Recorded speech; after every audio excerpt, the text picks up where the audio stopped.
Good afternoon, friends.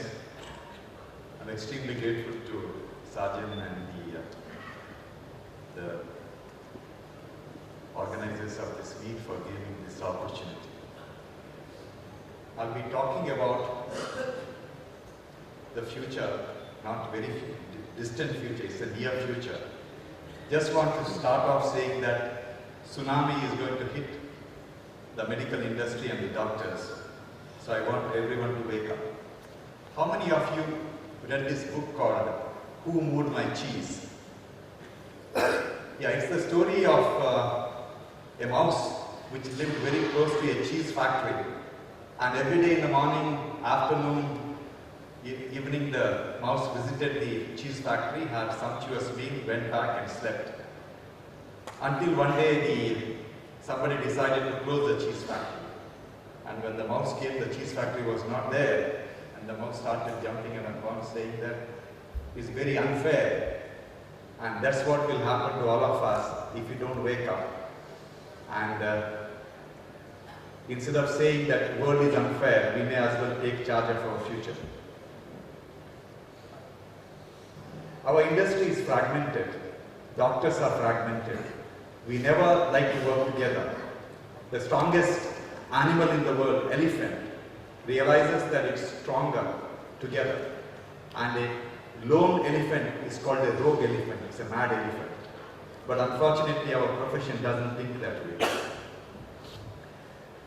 Just want to start off with the judgment of a medical negligence compensation of 11 crore rupees to a hospital in Calcutta. It happened, everybody read about it, people were very happy and some were celebrating, and the medical community was silent. It's as if it doesn't happen to me, it will happen to somebody else. And this was exactly the reaction when I was a young medical student, when medical community was included in the consumer forum. No one protested. Today, all our colleagues, all of us are subjected to the humiliation of standing outside the consumer forum court for days together just for a patient hearing. Now, what is the implication? The implication is that 11 crore rupees from the Supreme Court will mean that every judgment from consumer court to the High Court to the Supreme Court will not be less than 5 crore rupees. And what is the implication of 5 crore rupees medical negligence compensation? 82% of the hospitals in this country are 30 beds. It is generally built by a gynecologist after slogging for 30 to 40 years. More than 60% of the children of this country are born in those 30-bed nursing homes in Tier 2, Tier 3 cities. One judgment of 2 crore rupees is enough to finish the entire future of this gynecologist. Even if the gynecologist sells the house, nursing home, and if he has a farmland, he will never be able to come up with 2 crore rupees. And he will have only 2 weeks to pay the money. When somebody contests against you in the court, you need medical records. 90% of the hospitals in this country do not have medical records. We do gallbladder surgery, hernia operation, patient is sent home with one small slip saying that gallbladder is removed or appendix is removed. If you do not have a medical record to defend yourself in the court of law, you stand naked. Essentially, we are allowing the first world regulatory structure to come to our country with the third world infrastructure. We are short of 1 million doctors, 2 million nurses, 3 million beds. We have no junior doctors to take care of the patient. We operate at night because our government says there are 6 lakh doctors. Out of that, 2 lakh doctors are attending coaching classes in Kerala or Kota to get one of those PG seats. They spend 2 years from 2 years to 5 years in these coaching classes because we have 50,000 undergraduation seats and only 14,000 PG seats. There are no junior doctors to take care of these patients.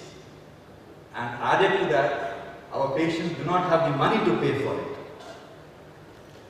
All over the world, surgeons like us are assisted by physician assistants and so many people who will make our life comfortable.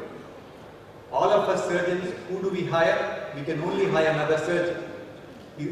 A surgeon who has done MS will assist you. Within 1 year, after learning how you do the procedure, he will think that he can do the operations better than you. Now, in that kind of a situation, how are you going to offer the kind of care you can give it to your patient? You can't operate and sleep with the patient. You need somebody else. And that somebody else doesn't exist in the country today. Nursing profession in the country is dying. In the next 3 years, you will not have nurses. Why I am confident of this statement? Because admission to nursing colleges have come down by 50%. This is a national phenomenon. Why nobody wants to take up nursing profession? Because there is no career progression. Are nurses proud of the job? They are not proud of the job. Because a nurse who has worked in the critical care unit for 20 years is legally not allowed to give an injection. She is not legally allowed to prescribe a paracetamol tablet. In the process, today when a nurse gives a wrong injection to the patient in the ICU, if the patient dies, who is responsible? She is not responsible. You are responsible. Because she does everything in your name.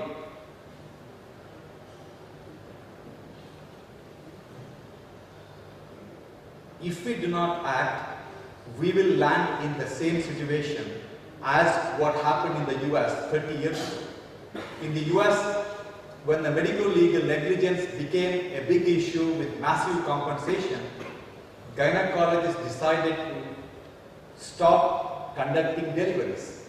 In the process, they were airlifting pregnant ladies from small towns to bigger cities. Then they realized something has to be done, and they acted. They started capping malpractice compensation. When you drive out of some of the US hospitals, you still see some boards which says that if you visited a doctor, see us. This is the billboard from law firms. They don't even mention that if you visited a doctor, if you're unhappy, see us. If you visited a doctor, you see us, we know how to get the money out of it. In the US, one out of every doctor gets sued every year. Now, the reason is US has one lawyer for 300 citizens. One of the highest the number of lawyers in the world. Now, you must be thinking that fortunately we don't have that many lawyers, so we are protected. I'm sorry. We also have one lawyer for 300 citizens, especially in places like Delhi. So there are enough lawyers to waiting for an opportunity. Now, why are they waiting for an opportunity? The lawyers of this country, till date, they are very busy fighting the land dispute. But today, all the governments across the country have digitized land records. So there is no civil suits available for them to earn their living. They have to look at an alternative source. And you know who that alternative source is? It's you. So it is very important that we all get together and to talk to the government about capping the malpractice compensation. Is it something new? It is not new. In the US, you cannot sue a doctor for more than $250,000. In Europe, similarly, the same ratio is maintained. When government of Cayman Island asked us to set up a super specialty hospital there, one of the important conditions we had was that they have to cap the malpractice compensation, which they did. Is capping the compensation something new to the Indian government and the policymakers? No. You are perhaps not aware that you cannot sue a government employee for more than 30% of his annual salary. That's how they have capped. They have capped their interest. Now, in what way we are different. We are also here to serve the people. But this will not happen automatically. All of us should work together and make it happen. Now, some of you must be thinking that I will put in such a lot of process and I will make healthcare safer, so no patient will sue me because my hospital is safe for the patient. American hospitals are some of the safest hospitals in the world. The first photo is the cover page of a magazine which published an article 50 years ago with Jacqueline Kennedy's face. The lead article there was, "Our hospitals are killing us." So the patients were complaining 50 years ago in the US that hospitals are becoming dangerous places for the patients. And in 2008, that's about 50 years later, Forbes magazine carried a similar article stating that the hospitals are not safe for the patients. American hospitals have got such a lot of systems to prevent medical error. But even today, 1 in 200 patients getting admitted to the American hospital dies due to medical error. It is not medical negligence, it is medical error. Getting admitted to an American hospital today is 10 times riskier than skydiving. If American hospitals are so unsafe, what about our Indian hospitals? Minimum 1 in 100 patients in our hospital will die due to medical error. The system of delivering healthcare is such, you can never prevent medical errors. You may reduce it, but the court will find it very difficult to differentiate between error and negligence. This is the way healthcare is delivered. You cannot possibly think about a system wherein everything is flawless all the time. The only thing which will protect us is capping the compensation. Why this is the scenario? Because our patient, we can create a fantastic system, perhaps as good as US, but can our patients pay for it? They can't pay for it because 80% of the national expenditure on healthcare in our country is borne out of pocket. 47% of the rural, 37% of the urban population borrow money or sell assets to pay the medical bills. Because our government spends just 1% of the GDP on healthcare. And added to that, we have various government insurances which are disrupting the entire scenario. We have a fantastic scheme called Yashaswini, which was meant to help the poor people. Then one day the government decided that they will choose who are the poor people, and whoever has BPL card, they decided to offer free healthcare in private hospitals. And you will be surprised, 82% of the Karnataka state population carry BPL card. We have patients coming in SUVs, getting admitted to single rooms, getting the heart operation done. At the time of discharge, they show a BPL card. And you have no choice, you have to accept it. And after the tremendous success of the scheme, government decided that let's offer healthcare to APL, that is above the poverty line, before the election.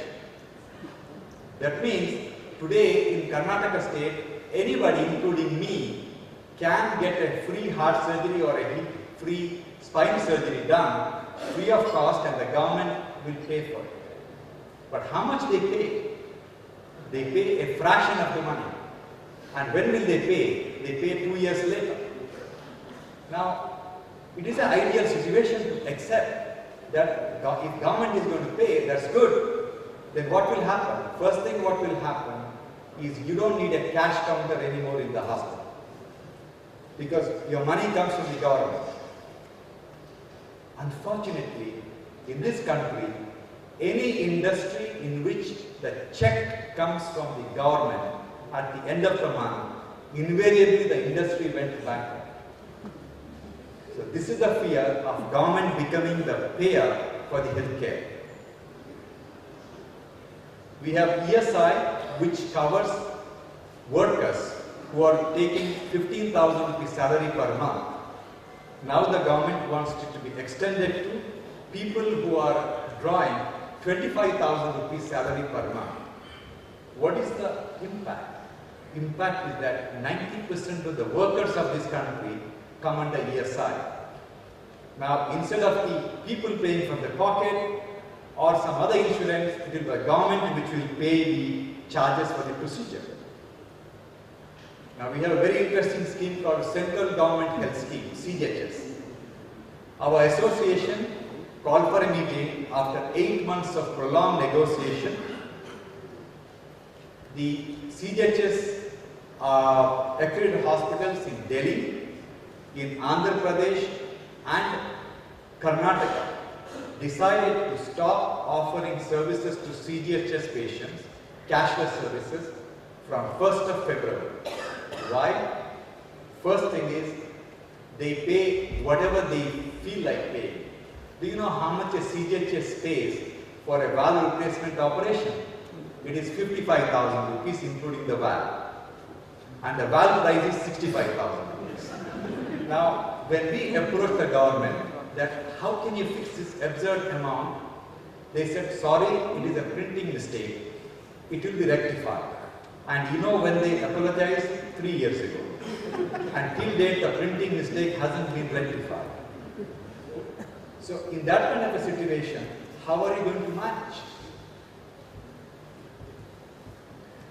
All the hospitals in Karnataka state came together under Association of Healthcare Providers and gave the ultimatum. This is in Kannada. It came in all the newspapers as a paid advertisement that if they do not sort out the BPL card holder problem, they are going to stop servicing all those schemes.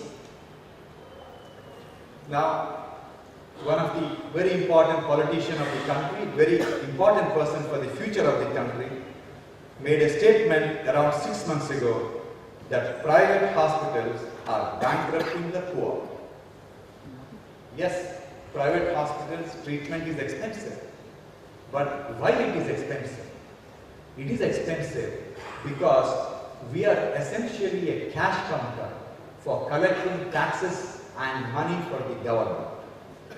When you build a hospital, if you have spent 100 crore rupees in building and equipping, 25 crore rupees goes to the government for various taxes and duties. When you are running a hospital, when you collect 100 rupees from the patient, 50 rupees goes back to the government in some form of taxes or duties. You may not be paying it, but the person who is servicing you is paying also. So altogether, if you look at 100 rupees collection, 50 rupees goes back to the government. Around 2 years ago, I had a meeting with all the CEOs of all the hospitals in the country. I asked them a question. I asked them, when you park a patient in a general ward in your hospital, how much is the electricity bill you pay per bed, per patient, per day? And they are the people who are running the hospital. They had no clue how much it costs for the electricity tariff per bed per day. Do you know how much it costs per day, per bed? Electricity bill alone. Can anybody guess? It is 550 rupees per day. That is the amount of money we pay as electricity tariff per bed per day. Why it is so high? It is because hospitals are charged 7 rupees 10 paisa per unit. All the industries pay 5 rupees per unit because industries are important for the country. Hospitals are charged 7 rupees. Why hospitals are charged 7 rupees? Because in the tariff structure of the electricity boards across the state, they have a category for shopping malls and movie theatre. That is the entertainment industry. And we are in that section of entertainment industry. And we convinced the government that sorry, we are not in the entertainment industry, we need some concession. And in Karnataka state, for the first time in the history, they reduced it by 15%. Around 5 years ago, when the government declared during the budget, there is 5% service tax on healthcare. I expected everyone to react, people and the doctors. But there was no response. The typical reaction is, what is your problem? Bill the patient. Yes? Billing the patient is the easiest solution. But if they charge 5% this year for service tax for healthcare, next budget it will become 7%. Third budget it will become 10%. Because government today is looking at the healthcare industry as a source for them to earn their revenue. We are doing what they are supposed to do and they want to make money out of it. I made a representation with our association, tried to explain to them that a poor person who sells his house comes up with 1 lakh rupees, gets a heart operation done. At the time of discharge, he has to write a check for 5,000 rupees as a service tax. Is it very fair? Then the finance ministry officials told me, what is your problem? It is only for the air-conditioned hospital. Then I explained to them that the law of the land, NABH regulation says, you cannot run a hospital unless you have a centrally air-conditioned ICU and the OT. That means every hospital is covered. Then, fortunately, they reduce it. How they reduce it? First thing what we did, you want to change the policy, first you have to target Delhi. And you identify a newspaper which every parliamentarian reads. First you identify a tagline. So we called it as misery tax. It's not service tax, it is misery tax. Misery tax brings in a lot of emotions and sentiments of British Raj and all the rest of it. Then we gave a paid advertisement in the paper. Next day in the parliament, all the politicians, opposition party had a newspaper saying our government is charging miseries on the miseries of the patients. And fortunately, the finance minister was a wonderful human being. He withdrew the misery tax. All I am trying to say is that if we keep quiet, these regulations will keep on attacking us and there is no end for it. We need to create a body like the Medical Protection Society of United Kingdom to fight for all their rights of the doctors and the hospitals. A 30-bed nursing home cannot hire a decent lawyer and pay them well to fight their case. Around 6 months ago, one of the senior executives from the government, from the health department, made a statement in one of the conferences in Kerala that government is considering standardization of the treatment and the price. Indirectly, what they are hinting is that they are going to fix the price for how much your spine surgery costs, or gallbladder surgery costs, or a heart operation costs. Now you'll be wondering, how can the government fix the price for spine surgery? I want to ask you a question. Who fixes the price for the drugs what we buy? It is the government. So if we do not act, it is a matter of time they will decide how much it costs on everything we want to do. Our biggest problem is we feel that we are a small industry. Can we fight and fight for our rights? We can. Believe me, we can. We are not very small body. We, healthcare and global healthcare and wellness industry is the second largest industry in the world. It's a $4.5 trillion industry. Healthcare is going to be the largest employer of this country. And more than anything else, we touch each and every voter. We have the power to influence the voters. That is what matters in a land of politics. Just want to end my talk saying that world is not ruined by the activity of the bad people. It is ruined by the inactivity of the good people. If you don't act, if you don't come together, the future is going to be very bleak for all of us. Thank you very much for giving me this opportunity.